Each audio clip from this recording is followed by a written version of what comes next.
할렐루야, 주님 이름으로 환영하고 축복합니다. 동탄 예수교회 이용진 목사입니다. 하나님의 사랑하심과 인도하심이 우리에게 늘 넘치기를 간절히 소망합니다. 오늘은 유튜브에 장재기 목사라는 사람이 여러 영상을 올렸는데 그 영상을 보면서 여러분과 함께 그 영상에 대해서 생각해 보기를 원해서 이 시간을 마련했습니다. 많은 사람들이 유튜브를 보면서 댓글도 달고 그렇게 하는 것을 보는데 주님이 기뻐하시는 것이 무엇인지, 주님이 원하시는 것이 무엇인지, 성경적인 기도가 무엇인지 한번 생각해 보고자 하는 것입니다. 그 영상에 보니까 먼저 잠자면서 듣는 기도, 그런 제목의 영상들이 많이 있어요.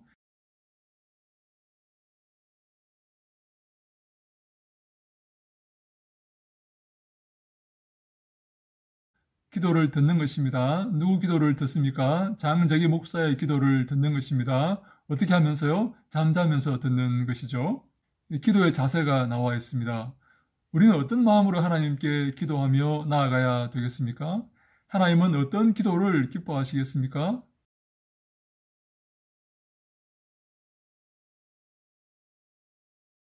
너는 마음을 다하고 성품을 다하고 뜻을 다하고 내 목숨을 다해서 주 너의 하나님을 사랑하라, 그렇게 말씀하셨죠. 여러분 그렇게 사랑하십니까?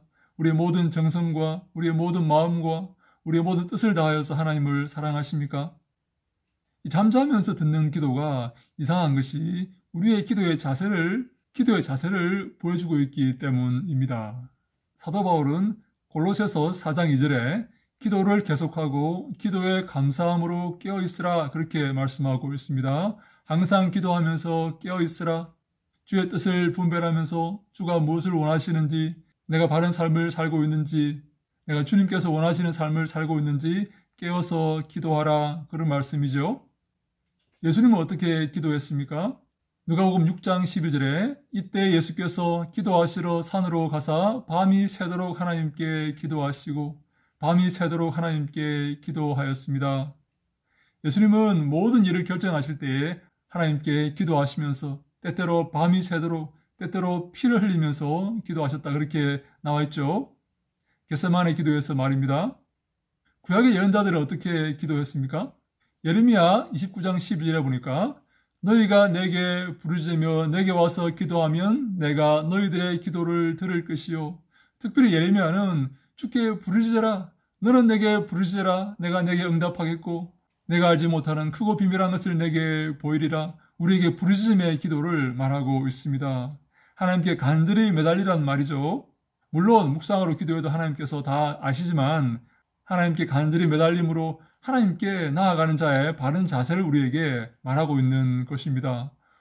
우리는 어떤 자세로 하나님께 나아가야 됩니까? 우리 피조물은 창조주 하나님께 천지를 창조하시고 천지를 다스리시며 인도하시며 나아가 우리를 심판하실 그 창조주 하나님께 두렵고 떨림으로 나아가야 되지 않겠습니까? 우리가 잠을 자면서 기도를 들어요? 누가 대신 해주는 그 기도를 듣고 있어요? 그러면 그 기도를 하나님이 응답하십니까? 하나님이 그 기도를 내 기도로 생각하시고 응답하여 주십니까? 성경에 그런 것이 어디 있습니까? 깨워서 기도해야죠. 그리고 항상 깨워서 주님께서 원하시는 것이 무엇인지 고민하며 주님께 나아가야죠. 때때로 부르짖으며 주님께 매달려야죠. 주님만이 나의 도움이시고 주님만이 나의 복이시며 주님만이 나의 구원이시라고 고백하면서 간절히 매달려야죠. 그것이 기도하는 자의 바른 자세입니다. 그것이 하나님의 자녀된 바른 자세입니다. 그것이 하나님을 섬기는 종된 바른 자세입니다. 주님께 얘기하는데 자면서 얘기합니까? 그리고 누가 대신 이야기를 해줍니까? 그것이 말이 됩니까? 잘못된 기도라고 말하지 않을 수가 없습니다. 그렇지 않습니까? 주님께 나갈 때는 겸허한 마음으로, 간절한 마음으로, 겸손한 마음으로 아뢰야죠. 직접 아뢰야죠. 그리고 다른 사람이 이야기를 해줘요? 나는 자고 있고 다른 사람이 그것을 대신 이야기해줘요? 그게 말이 됩니까? 두 번째 장재기 목사의 영상에 이런 내용이 있습니다. 따라하는 기도라는 것입니다.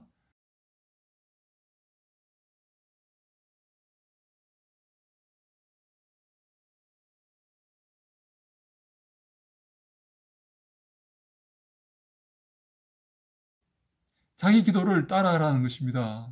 우리가 주께 나아갈 때 다른 사람의 기도를 따라해야 됩니까? 그게 말이 되는 것입니까?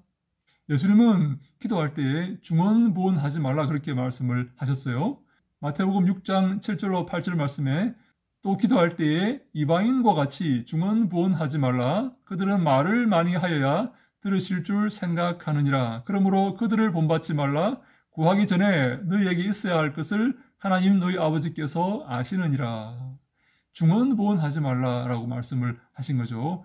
했던 말을 계속 반복하지 말라는 것입니다. 왜냐하면 하나님은 우리가 무엇을 구할지, 우리에게 무엇이 필요한지 다 아시기 때문에 그렇다는 것입니다.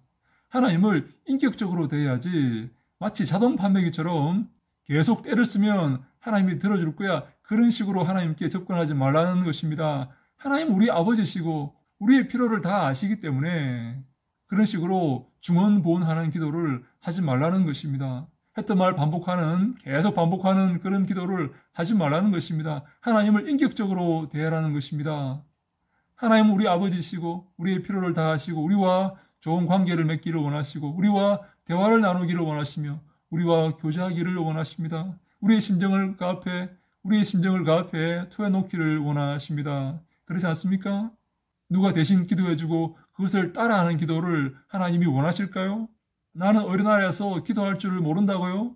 나는 기도할 줄 모르기 때문에 따라하는 기도를 해야 된다고요? 말도 안 되는 소리입니다.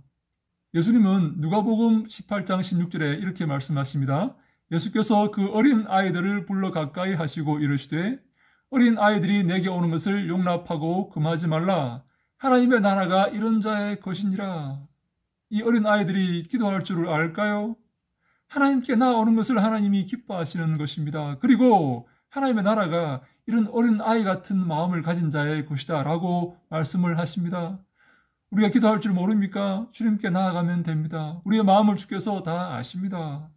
우리가 기도할 줄 모르지만 주님께 나아가서 주님께 간구하는 그 외마디 소리를 주님은 다 듣고 계시고 그 의미를 다 아시는 것입니다. 아버지는 아이가 무슨 말을 할지 말을 길게 하지 않아도 아이가 무슨 말을 하고 싶은지 다 알고 있습니다. 외마디 소리를 질러도 아버지는 아이가 무엇 때문에 저러는지 다 알고 계십니다. 그렇지 않습니까? 하나님 아버지는 우리가 말을 하지 않아도 우리에게 필요한 것이 무엇인지 다 알고 계십니다. 주님께 나아가시면 되는 겁니다. 누구 기도를 따라해요? 그런 기도가 성경에 어디 있습니까? 그런 기도가 성경에 있습니까? 그것이 주님이 기뻐하시는 기도입니까? 주님이 그 기도를 원하시겠습니까? 종교개혁의 중요한 모토 중에 하나가 만인 제사장의 원리라는 것입니다. 이제 사제를 통해서가 아니라 내가 직접 하나님께 나아가는 것입니다. 누구나 제사장으로서 하나님께 나아갈 수 있는 것이 바로 만인 제사장의 원리입니다. 우리는 누구를 통해서 하나님께 나아가는 것이 아닙니다. 하나님께 은혜의 보좌 앞에 직접 나아갈 수가 있습니다. 우리의 기도를 도우시는 분은 딱 한 분, 단 한 분 계십니다. 우리의 기도를 도우시는 분이 누구십니까? 성령이십니다. 로마서 8장 26절에 이와 같이 성령도 우리의 연약함을 도우시나니 우리는 마땅히 기도할 바를 알지 못하나 오직 성령이 말할 수 없는 탄식으로 우리를 위하여 친히 간구하시느니라. 성령께서 우리를 도우사 우리를 위해 친히 간구하십니다. 우리가 무엇을 구해야 될지, 우리에게 필요한 것이 무엇인지, 우리에게 가장 좋은 것이 무엇인지, 우리가 무엇을 기도해야 될지를 성령께서 우리에게 알게 하시고 우리를 위해 친히 간구하신다라고 성경은 말씀하고 있습니다. 여러분들에게 가장 필요한 것이 무엇입니까? 여러분들이 하나님께 구해야 되는 것이 무엇입니까? 어떤 기도를 하나님이 기뻐하십니까? 잘 모르시죠? 잘 모릅니다. 저도 잘 모릅니다. 그것을 성령께서 우리에게 알게 하시고 우리를 위해 친히 간구해 주시는 것입니다. 가장 좋은 것을 우리에게 주시도록 성령께서 친히 간구하시는 것입니다. 여러분의 인생에 가장 좋은 것이 무엇입니까? 가장 필요한 것이 무엇입니까? 재물입니까? 권세입니까? 명예입니까? 좋은 대학입니까? 그것이 여러분들에게 악이 될 수가 있습니다. 해가 될 수가 있습니다. 그것을 기억하시기 바랍니다. 여러분들에게 가장 필요한 것을 누가 아시느냐? 성령께서 아시고 계십니다. 그래서 우리가 간구할 때 성령의 도우심을 힘입어 주 앞에 나아가는 것입니다. 사람의 도움이 필요한 것이 아닙니다. 오직 성령께서 우리를 도우셔서 우리를 위해 친히 간구해 주시는 것입니다. 여러분, 담대히 은혜의 보좌 앞에 나아갑시다. 주님께 간구합시다. 기도합시다. 성령께서 우리를 도우시고 인도하실 것입니다. 사람의 도움이 필요한 것이 아닙니다. 성령님만 의지하고, 사람을 의지하면 올무에 빠진다는 사실을 아십니까? 잘못된 길로 간다는 사실을 아십니까? 하나님만 의지하시기 바랍니다. 하나님께 나아가시기 바랍니다. 직접 나아가시기 바랍니다. 주님께서 그것을 기뻐하십니다. 여러분이 하나님의 자녀인데 중간에 누구를 세워서 하나님과 대화하기를 원한다면 하나님께서 그것을 기뻐하시겠습니까? 그것을 원하시겠습니까? 그것이 하나님을 대접하는 자녀의 바른 자세입니까? 하나님을 공경하고 하나님을 섬기는 종의 바른 자세입니까? 하나님께 직접 나아가서 겸손한 마음으로, 하나님을 섬기는 마음으로, 공경하는 마음으로 하나님께 아뢰시기 바랍니다. 간구하시기 바랍니다. 그것을 하나님이 기뻐하십니다. 또 장재기 목사의 영상 가운데 많은 영상이 복을 받는 기도에 관한 영상입니다.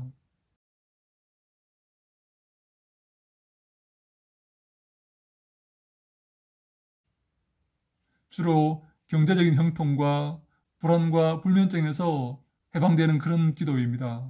주로 경제적인 그런 기도입니다. 그래서 그 영상의 댓글을 보면 경제적인 기도를 위해서 기도하는 많은 성도들의 댓글이 달려 있습니다. 쉽게 말해서 재물을 달라는 것이죠.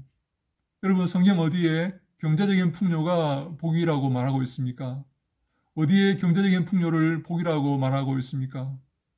신명기가 그렇게 말하고 있습니까? 신명기에 나오는 구절들을 많이 언급하는데 신명기가 경제적인 축복을 우리에게 약속하고 있습니까? 그렇지 않습니다. 하나님 말씀을 지킬 때에, 하나님 말씀을 준행할 때에, 하나님이 기뻐하시는 삶을 살 때에 하나님이 부가적으로 축복하시는 것입니다. 무엇이 먼저입니까? 하나님 말씀대로 살아가고 하나님 말씀을 준행하며 하나님을 따라가는 삶, 그것이 중요합니다. 그것이 먼저입니다. 그러한 삶을 살 때 하나님께서 복을 약속하시는 것입니다. 주객이 전도되어 있습니다. 무엇이 먼저입니까? 하나님의 말씀을 준행하고 그 말씀을 지키는 것입니다. 신약도 그렇게 말하지 않습니까? 예수님께서 그렇게 말씀했지 않습니까? 먼저 그의 나라와 그의 의를 구하라. 그리하면 이 모든 것을 너희에게 더하시리라. 그런데 이 모든 것에 관심이 있습니까? 먼저 그의 나라와 그의 의를 구하는 데 관심이 있습니까? 먼저 그의 나라와 그의 의를 구하고 하나님의 말씀을 지키고 그 말씀을 준행하며 주를 경외하는 삶, 그것에 관심을 두어야 합니다. 거기에 초점을 두어야 합니다. 목사가 이런 말을 해도 될지 모르겠지만 옛말에 잿밥에 관심이 있다, 그런 말이 있지 않습니까? 제사에는 관심이 없고 잿밥에 관심이 있다는 것입니다. 하나님을 섬기며 하나님을 사랑하며 주님이 기뻐하시는 삶을 살 때 하나님께서 이 모든 것들을, 다른 것들을 부가적으로 선물로 주시는 것입니다. 하나님의 선물입니다. 왜 하나님을 바라보지 않고 그 선물을 바라보고 있습니까? 그 선물을 구하고 있습니까? 하나님을 바라봐야죠. 하나님과 함께하고 하나님을 사랑하고 하나님과 동행하며 주님이 기뻐하시는 삶을 살아야죠. 그러면 나머지 것은 자연적으로 따라온다는 것입니다. 시편 1편에 참된 복을 뭐라고 노래하고 있습니까? 복 있는 사람은 어떤 사람입니까? 하나님의 말씀을 즐거워하여서 그 말씀을 주야로 묵상하는 자다. 여호와 율법을 즐거워하여서 하나님의 말씀을 즐거워하여서 그 말씀을 주야로 묵상하는 자다라고 말하고 있지 않습니까? 복 있는 사람은 하나님의 말씀을 즐거워하는 사람입니다. 그 말씀을 준행하는 사람입니다. 예수 그리스도와 함께 십자가를 지고 그 좁은 길을 걷는 사람입니다. 자기를 부인하며 주님이 기뻐하시는 삶을 살기 위해서 애쓰고 노력하는 사람입니다. 그가 복 있는 사람입니다. 물질의 풍요가 복을 말하고 있지 않습니다. 성경 어디에도 물질의 풍요를 복으로 말하고 있지 않아요. 예수님은 누가복음 6장에 평지설교에서 가난한 자가 복이 있다고 말씀하셨습니다. 가난한 자가요, 하나님 의지하고 하나님 바라보기 때문입니다. 이 땅의 통치자인 마귀와 손잡지 아니하고 마귀의 방법을 쓰지 아니하고 하나님께 나아가며 그리스도의 뒤를 따르며 자기를 부인하고 주님을 닮아가는 아름다운 삶을 살기 때문에 가난하게 된 것이고 그 자가 바로 복이 있다라고 성경은 우리에게 말씀하고 있는 것입니다. 시편 84편 5절에 보니까 이런 말씀이 있습니다. 주께 힘을 얻고 그 마음에 시온에 데려가 있는 자는 복이 있나이다. 누가 복이 있습니까? 주님께 힘을 얻는 자가 복이 있습니다. 그 마음에 시온의 대로가 있는 자가 복이 있습니다. 늘 주님께 나가고 주님만 기뻐하며 주님만 바라보며 주님께 영광 돌리기를 소망하는 그 자가 복이 있다는 말입니다. 풍부한 재물이 복이 아니라는 말입니다. 성경 어디에도 그것을 약속하지 않습니다. 그것은 하나님께서 하나님 말씀을 잘 지켰을 때, 하나님을 사모하고 주님이 기뻐하시는 삶을 살았을 때 주는 상의 일부입니다. 그것이 없다고 해서 복이 없다고 말할 수가 없습니다. 그럼 가난한 사람은 다 복이 없는 사람입니까? 그렇지 않습니다. 여러분, 하나님이 선물로 주시는 그 재물에 꽂혀서 그 재물을 바라보고 그 재물을 위해 살아가는 잘못된 삶을 살지 마시기 바랍니다. 하나님 바라보시기 바랍니다. 하나님이 기뻐하시는 삶을 사시기 바랍니다. 하나님께 영광 돌리시기를 바랍니다. 예수님 말씀을 지키시기 바랍니다. 그 명령을 준행하며 주님께 영광 돌리는 삶을 살아가시기 바랍니다. 자기를 부인하고 십자가를 지고 그 좁은 길을 걸으시기 바랍니다. 그가 복된 자입니다. 주님께서 그를 마지막 때에 칭찬하실 것입니다. 잘하였도다 착하고 충성된 종아, 우리가 이런 칭찬을 받아야 되겠습니다. 사랑하는 여러분, 무엇이 옳습니까? 무엇이 주님이 기뻐하시는 기도입니까? 주님께서 원하시는 삶이 무엇입니까? 우리가 주님께 나아가 주님께 대하는 그 태도가 어떠해야 되겠습니까? 우리가 주의 종입니까? 주를 섬기는 자입니까? 그러면 종에 합당한 태도를 가져야 됩니다. 경건한 마음과 겸손한 마음과 주의 명령을 준행하는 그런 신실한 마음으로 주 앞에 나아가야 됩니다. 여러분들의 삶에, 그리고 저의 삶에 하나님의 거룩하심과 인도하심과 도우심이 늘 함께 하시기를 간절히 소망합니다. 그래서 마땅히 우리가 가져야 될 그 바른 자세로 하나님을 섬기는 그런 복이 우리에게 있기를 간절히 소망합니다. 할렐루야! 샬롬!